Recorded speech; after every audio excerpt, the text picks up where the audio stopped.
నేను ఫిబ్రవరి 6th 1992లో enrol అయ్యానండి. అప్పుడు అంటే చట్టం ఎప్పుడూ ఒకేలాగుంటుంది. హ్మ్. చట్టం 33 ఏళ్ళు గానియండి, 300 ఏళ్ళు గానియండి, చట్టం ఒకటే ఇదిలో వెళ్తుంది. అది ఈ మధ్యన కొన్ని యాక్ట్స్ అయితే మార్చారు. ఇండియన్ అవును. పీనల్ అమెండ్మెంట్స్ కోడ్ అయ్యాయి. అవన్నీ కూడా. ఓకే. ఏది మారినా కానీ క్రైమ్ అవే క్రైమ్. శిక్షలు ఆ మార్పులు చిన్న చిన్న మార్పులుంటాయి.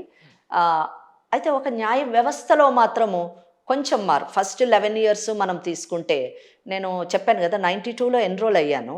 నేను చాలా ఇక్కడ మీకు చెప్పాల్సిన విషయం ఏంటంటే, నేను ఈరోజు తినేటటువంటి ప్రతి ముద్దలోని నేను నమస్కరించుకొని ఆహ్, చాలా సంతోషంగా వారి గురించి వలసినటువంటి వారిలో నా తల్లిదండ్రులు అని ఇందాక చెప్పాను. నా కుటుంబ సభ్యులంతా కూడా ఆ! మా పుట్టింటి వారు. తర్వాత నన్ను ప్రతి స్త్రీ జీవితంలో హ్మ్. వివాహం ఒక ప్రముఖ పాత్ర పోషిస్తుంది. అవును. వారి జీవితాన్ని నిజం చెప్పాలంటే చాలామంది జీవితాల్ని మార్చేస్తుంది వివాహం. అవును. నిజము అదేంటో మరి మహిళల జీవితాల్లోని ఇప్పుడంటే మీరు 33 ఏళ్ళు అన్నారు గదా! ఇప్పుడు మహిళలే గాదు మగవాళ్ళ జీవితాల్లో కూడా వివాహం అన్నది చాలా పెనుమార్పులు తీసుకొస్తుంది. అవును. ఆ డిఫరెన్సే నేను చెప్పాలి నిజం చెప్పాలంటే. అవును. సో, నా జీవితంలోని వివాహం ఒక మంచి మలుపునే తిప్పిందని చెప్పొచ్చు. హ్మ్. ఓకే. ప్రతి ఒక్కరి జీవితంలోని ఒడిదుడుకులుంటాయి. ఆ ఒడిదుడుకులు అంత అధిగమించలేనటువంటి ఒడిదుడుకులు కాదు. హ్మ్. ఎందుకంటే నాకేమో రాసి రంపాన పెట్టేటటువంటి అత్తమామలు, ఆడపడుచులు అటువంటి పరిస్థితి ఏమీ లేదు. మంచి అత్తగారు, మామగారు అన్నిటికంటే ముఖ్యంగా న్యాయవాద వృత్తిలో ఉన్న నన్ను ప్రోత్సహించేటటువంటి వారు. భర్త కూడా. ఎందుకంటే రాత్రి 12, 1 అవుతదండి నేను ఆఫీస్ నుంచి వెళ్ళడానికి.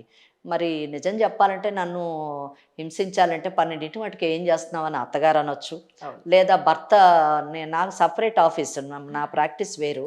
మా వారి సెపరేట్ ఆఫీస్. ఆయన ఏ రోజు కూడా 12కి ఒక్కోసారి నన్ను పికప్ చేసుకోవడానికి వచ్చినప్పుడు కారులోనే కూర్చుంటారు కానీ ఆఫీస్‌లోకొచ్చి ఈమె ఎవరితో మాట్లాడుతుంది? ఏ మగవాళ్ళతో మాట్లాడుతుంది? అని అనుమానించో లేకపోతే ఇవన్నీ ఏవి కూడా లేవు. యాహ్! దానివల్ల నా న్యాయవాది వృత్తి కొంచెం సాఫీగా కొనసాగేటటువంటి అవకాశం ఆ భగవంతుడు కల్పించాడు.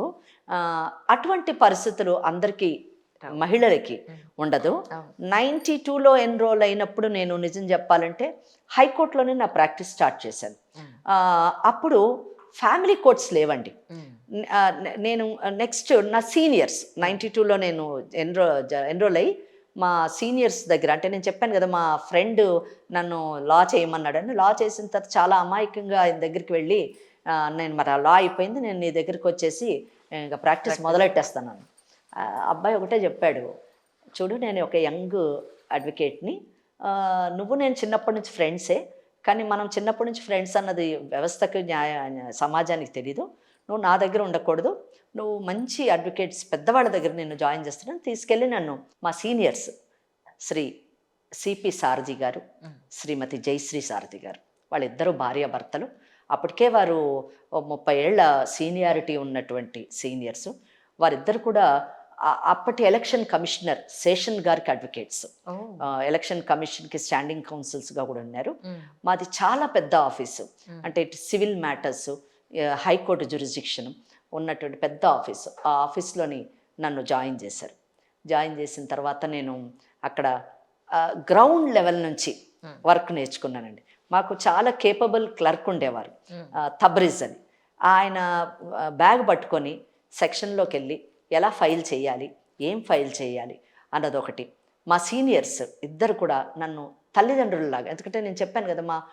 నేను ఎన్రోల్ అయిన 3, 4 మంత్స్‌కే మా పేరెంట్స్ అందరూ చనిపోవడం. వీళ్ళిద్దరూ నన్ను ఎంత చక్కగా నన్ను ఆదరించారంటే, వాళ్ళు మంచి నిష్ఠాగరిష్టమైనటువంటి బ్రాహ్మణులు. కానీ ఏ రోజు కూడా నేను వాళ్ళ కిచెన్ దగ్గరికి వెళ్లి టీ, కాఫీ తాగేసేంత ఇది నాకు కలిగించి, నన్ను తమ సొంత బిడ్డలాగా చూసుకొని హ్మ్. నన్ను ఆశీర్వదించారు. ఆహ్, ఆ టైంలోని చాలా తక్కువ మంది మహిళలుండేవారు. మా జయశ్రీ సారథి గారు ఒక మంచి సోషల్ యాక్టివిస్ట్. హ్మ్. అంటే అప్పట్లోనండి గవర్నర్ ఆహ్, రెసిడెన్స్ రాజ్‌భవన్‌లోని మీకు రెడ్ క్రాస్ ఎప్పుడు కూడా గవర్నర్ ఇది నుంచే ఉంటది. హ్మ్. మహిళా దక్షత సమితి అని ఒక అసోసియేషన్ ఉండేది ఆర్గనైజేషన్. హుహు. దానికి ప్రెసిడెంట్ అంటే chairman is first lady of state. హుహు. కృష్ణకాంత్ గారి టైంలోని గవర్నర్ కృష్ణకాంత్ గారు ఉన్నప్పుడు సుమన్ కృష్ణకాంత్ వాళ్ళ Mrs used to be the president అనమాట. దాంట్లోని మా మేడం కూడా కమిటీ సభ్యురాలు. సో ఎవ్రీ సండే మా పని ఏంటంటే, మాకు Saturday Sunday high court working days కాదండి, హాలిడేస్. సో ఎవ్రీ సండే మేము గవర్నర్ రెసిడెన్స్కి వెళ్ళిపోవాలి. సోమాజిగూడ వెళ్ళిపోయి అక్కడ వచ్చేటటువంటి కేసులన్నీ కూడా ఎవరెవరో వస్తూ ఉండేవారు, అవన్నీ వింటూ ఉండేదన్నమాట. ఇంకా అక్కడి నుంచి స్టార్ట్ అయింది నా సోషల్ యాక్టివిజం అన్నమాట. సమాజం అంటే ఏంటి, సమాజంలో ఉన్నటువంటి కష్టాలు ఏంటి. నేను సుమన్ కృష్ణకాంత్ గారు, జయశ్రీ సారథి మేడము, అలాగే మన సరోజ్ బజాజ్ అండ్ సరస్వతీరావు గారు, యూనివర్సిటీ వైస్ ఛాన్సలర్, కోటి గొప్ప మహిళ ఆవిడ, వారు, వీళ్ళందరితో నేను చాలా చిన్నదాన్ని, ఇలాగే శుభరాజేశ్వరి అంత అమ్మాయిని, 21 years, చాలా చిన్న ఏజ్లో వచ్చేసాను నేను ప్రొఫెషన్లోకి. వారి వెనకాల వెళ్ళిపోయి వాళ్ళతో పాటు స్లమ్స్లోని అన్నిట్లోని పనిచేస్తూ ఉండేదాన్ని అనమాట. పని చేస్తాడు ఆ టైంలో. నేను ఇదంతా ఎందుకు చెప్తానండి, మీరు డిఫరెన్స్ అడిగారు కాబట్టి, ఆ టైంలో ఫ్యామిలీ కోర్ట్స్ లేవండి.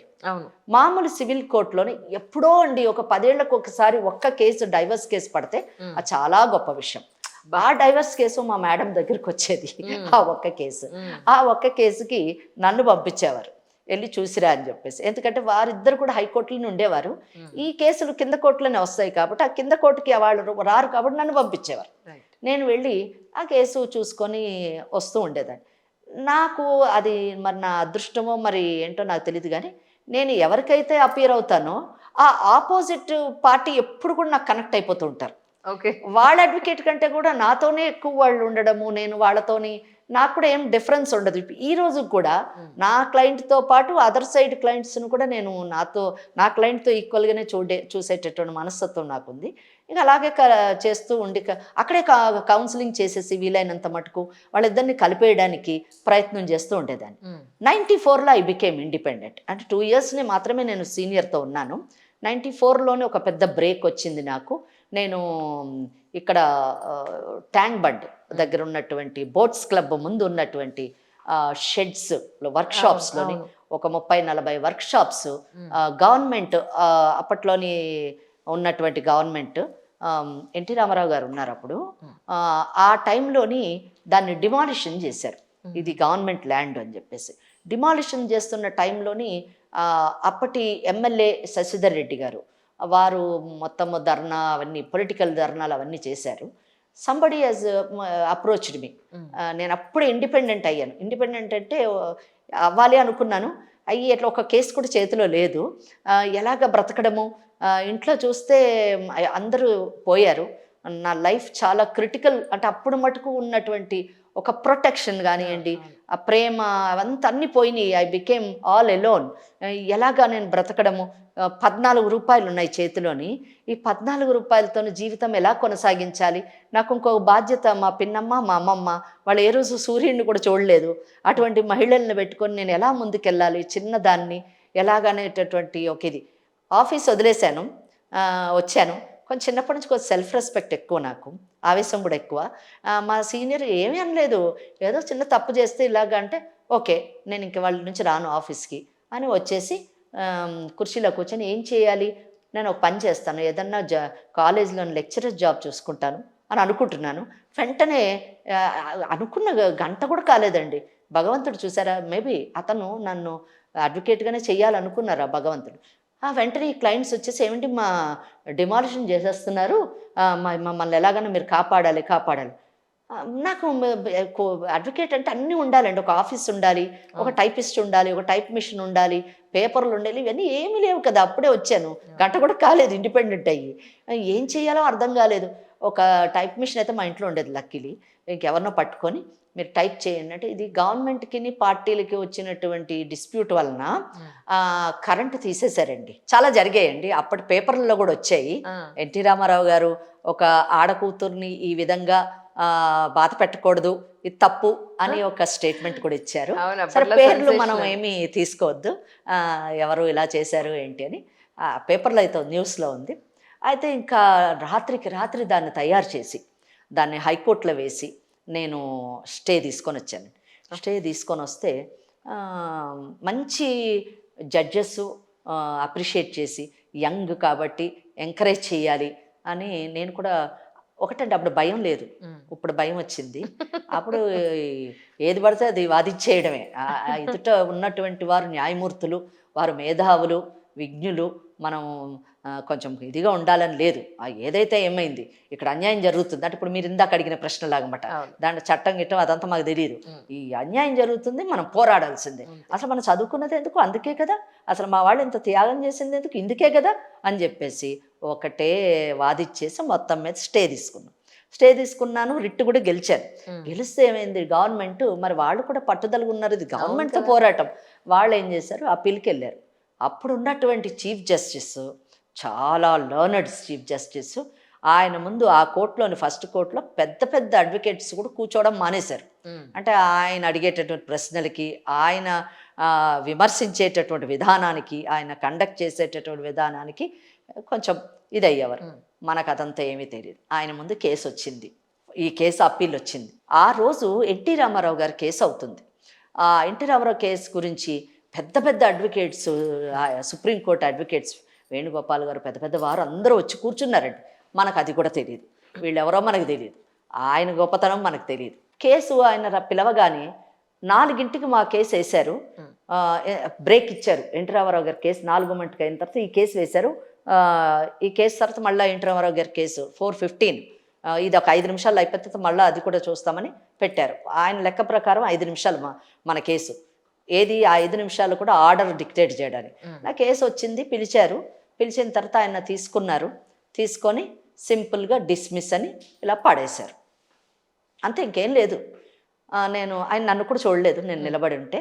నేను అన్నాను, with your lordship's kind permission, your lordship yes అన్నారు ఆయన. అప్పుడు చూసిన చూపు ఒక క్రిమి కీటకాన్ని చూసినట్టుగా చూశారు. ఆ చూపు నాకు ఇంకా గుర్తుంది. చూస్తే ఏమిటి అంటే ఆ చూపులో చాలా భావాలు కనిపించాయి. నా ముందు నేను ఆర్డర్ ఇచ్చిన తర్వాత మళ్ళీ ఏదో చెప్తానంటున్నావా, ఎవరు నువ్వు అసలు అన్నట్టుగా చూశారు గంభీరంగా.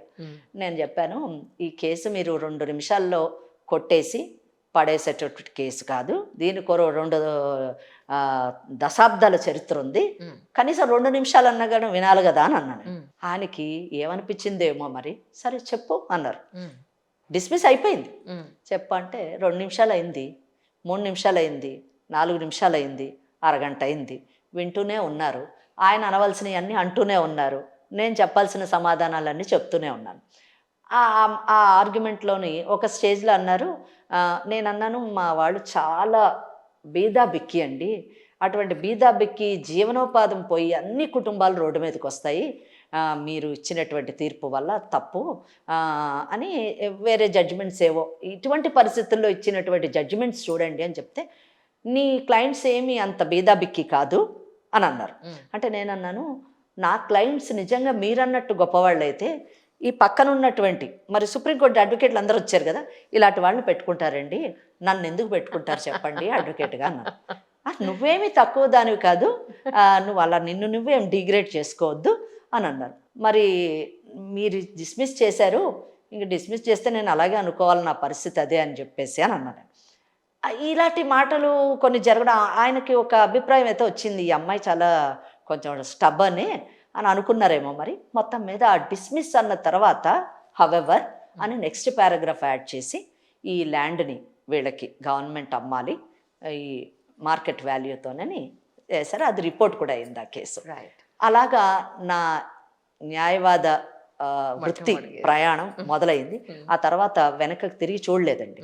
ఇది ఫస్ట్ 11 years